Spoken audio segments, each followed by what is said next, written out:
নমস্কার বন্ধুরা, আমার চ্যানেলের আরও একটি নতুন রেসিপিতে আপনাদের সবাইকে স্বাগত। বিভিন্ন ইটালিয়ান রেসিপিগুলোর মধ্যে পাস্তা বাঙালিদের মধ্যে ভীষণ জনপ্রিয়। বিভিন্ন রেস্টুরেন্টে যে সমস্ত পাস্তাগুলো পাওয়া যায়, দেখলেই মনে হয় যেন কতটা কষ্টকর, কিভাবে বানাবো। তবে আজকে আমার বানানো এই রেসিপি ফলো করলে একদম রেস্টুরেন্টের মতন পাস্তা তোমরা বাড়িতেই বানিয়ে নিতে পারবে। তো চলো শেয়ার করব রেড সস পাস্তা।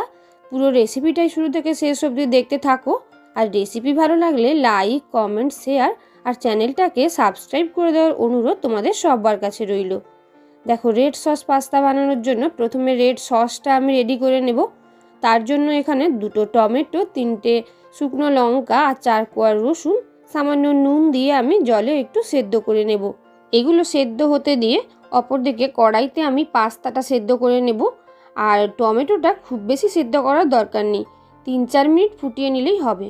দেখো, পাস্তা সেদ্ধ করার জন্য বেশ অনেকটা জলের মধ্যে দিয়ে দিলাম লবণ আর সাদা তেল। এবার দিয়ে দিলাম এখানে 200 গ্রাম পাস্তা। আর সাদা তেলটা দেওয়ার কারণ হলো পাস্তাগুলো একে অপরের গায়ে লেগে যাবে না সেদ্ধ হওয়ার পর। আর সেদ্ধ হয়েছেন বুঝবে কী করে? দেখুন, পাস্তার কালারটা এভাবে চেঞ্জ হয়ে হোয়াইট হয়ে যাবে। দেখুন, চামচ দিয়ে কাটতে খুব সহজেই কেটে গেল। পাস্তাগুলো সেদ্ধ হয়েই গেছে। এবার এগুলোকে আমি জল ঝরিয়ে রেখে নেব। দেখুন, এদিকে টমেটোগুলো সেদ্ধ হয়ে গেছে, কেন কি দেখতেই পাচ্ছেন টমেটোগুলোর গা থেকে খোসাটা খুলে এসছে। এবার এক্সট্রা জলটা ফেলে দিয়ে সব কিছু একটা স্মুথ পেস্ট বানিয়ে নেব আমি। অপরদিকে কড়াইতে কিছুটা পরিমাণে বাটার ও 1 চামচ সাদা তেল দিয়ে দিয়েছি। শুধু বাটার বা শুধু সাদা তেলেও তোমরা রান্নাটা করতে পারো। এবার এর মধ্যে দিয়ে দিলাম আমি থেতো করা রসুন আর কাঁচা লঙ্কা। কাঁচা লঙ্কাটা আমি কুচি করে দিয়েছি। একটু নেড়ে চেড়ে নিয়ে এর মধ্যে দিয়ে দিচ্ছি ক্যাপসিকাম কুচি আর পেঁয়াজ কুচি, একটু বড় সাইজ করে কাটা।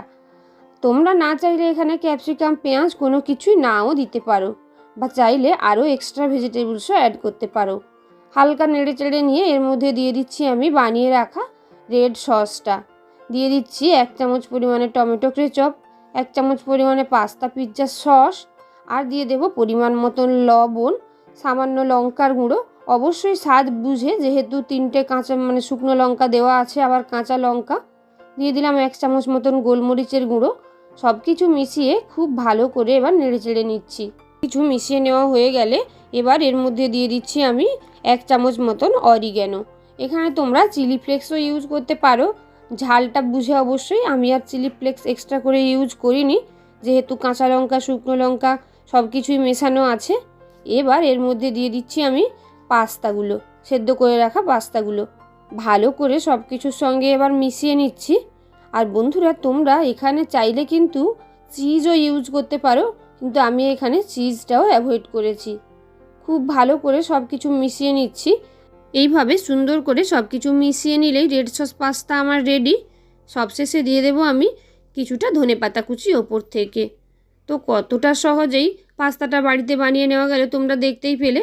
আর স্বাদ নিয়ে তো কোনো কথাই হবে না, একদম রেস্টুরেন্টের মতনই খেতে লাগে। তো তোমরা যারা এখনও এই পাস্তা ট্রাই করোনি, অবশ্যই একবার ট্রাই করে দেখতে পারো। আশা করি তোমাদের ভালো লাগবে। আর ঝালটা অবশ্যই যে যার পরিমাণ বুঝে দেবে। তো রেসিপিটা তোমাদের কেমন লাগলো অবশ্যই কমেন্টে জানিও। আর আরও নতুন নতুন রেসিপি পেতে নতুন বন্ধুরা ঝটপট চ্যানেলটাকে সাবস্ক্রাইব করে দিও।